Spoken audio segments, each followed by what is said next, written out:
ma sœur de sang Laurence, ma sœur dans la souffrance, ma sœur d'âme, ma sœur des larmes, ma sœur d'esprit, ma sœur pour la vie. Dans ce recueil de poèmes intimistes, Oli Dolores retrace plusieurs années de sa vie dans son pays, la Côte d'Ivoire. L'écriture, c'est ma passion. Je suis une personne introvertie, donc grâce à l'écriture, j'arrive à m'exprimer. J'exprime mes sentiments, mes joies, mes peines, tout ce que je ne peux pas dire oralement en face d'une personne. Je le dis sur ma feuille ou bien sur l'écran de l'ordinateur.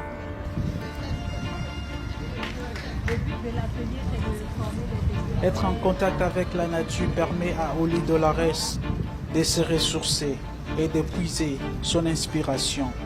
Être en symbiose avec la nature permet à cette jeune écrivaine de voyager à travers les écrits.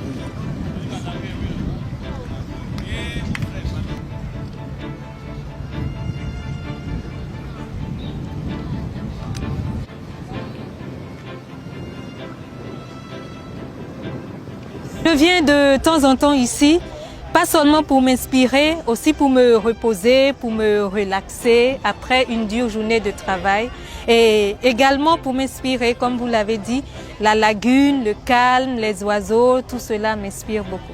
Pour être écrivain, il faut soit avoir la prédisposition ou soit appliquer toute la rigueur qui convient à cette profession. Ceux qui ont connu Dolores sauront nous dire qu'elle a non seulement cette prédisposition, mais aussi la rigueur en racontant son parcours estudiantin et littéraire. Nous nous sommes connus en 2001 à l'université de Cocody, au département d'anglais. Au cours de cette période, nous avons vécu beaucoup de choses. On faisait les cours ensemble déjà. Et puis, comme c'est une personne qui s'intéresse beaucoup à la littérature, elle m'entraînait dans les bibliothèques. Bibliothèque en anglais, bibliothèque en français. Déjà, elle écrivait beaucoup de textes et elle avait l'habitude de me montrer ces textes-là, de me les faire lire, de me demander mon avis.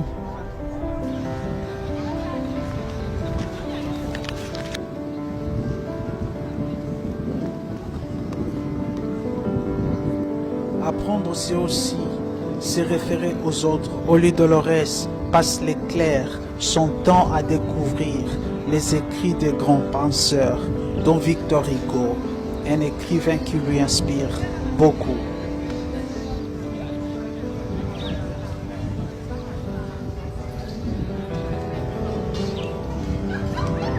Victor Hugo est l'écrivain qui m'a le plus marqué parce que c'est un écrivain polyvalent, prolifique.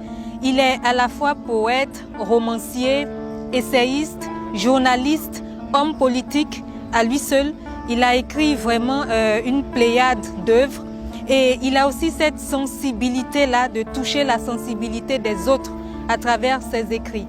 Lorsque vous lisez les poèmes, par exemple, de Victor Hugo, vous ressentez toutes les émotions qu'il ressentait lorsqu'il écrivait ses poèmes.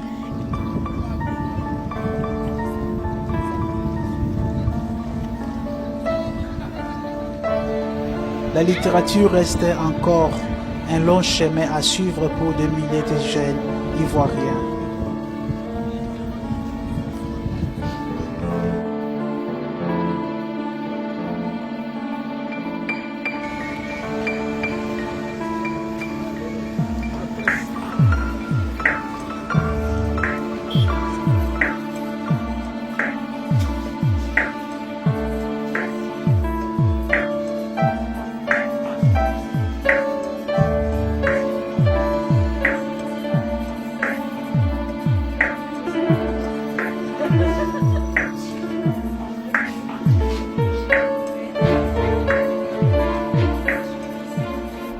La lecture, c'est véritablement le chemin, l'un des chemins vraiment le plus sûr pour acquérir des connaissances, pour acquérir des savoirs, pour s'instruire, même pour se distraire.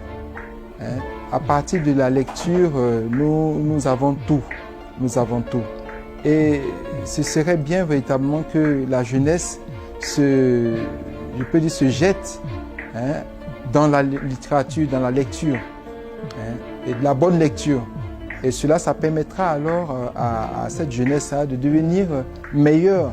L'observation et la description restent le meilleur moyen d'écrire pour cette jeune Ivoirienne. Aucune situation pouvant lui inspirer un nouveau poème n'échappe à ses yeux et à sa sensibilité. Entre épreuves personnelles et un pays en guerre, elle décrit les combats d'une jeune fille qui veut vivre malgré tout. La poésie devient alors bien plus qu'un exitoire pour fuir toutes les adversités qu'elle ne saurait voir. De chair et de sang, par exemple, retrace une bonne partie de ma vie. Donc cela m'a mis quelques années avant de le finaliser, parce qu'il y a plusieurs événements de ma vie que j'ai racontés dans cette œuvre. Le gérant des librairies attend de valoriser les productions littéraires afin de pousser les écrivains ivoiriens, voire africains, à s'investir dans l'écriture pour promouvoir les valeurs de l'Afrique.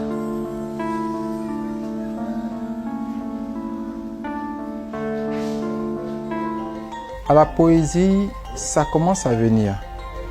C'est de toujours, je peux dire depuis longtemps, on a trouvé que c'était quelque chose de fermé, de difficile. Mais petit à petit, ça commence à venir.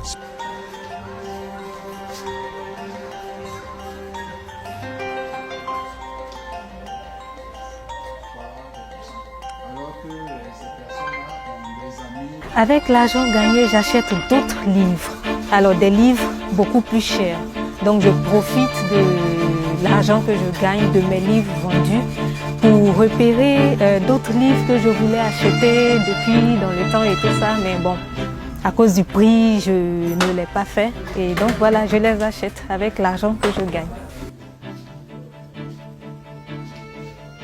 Ces changements pourra alors apporter un espoir aux écrivains ivoiriens, dont la majorité est encore peu connue, non seulement à l'étranger, mais aussi sur le plan national.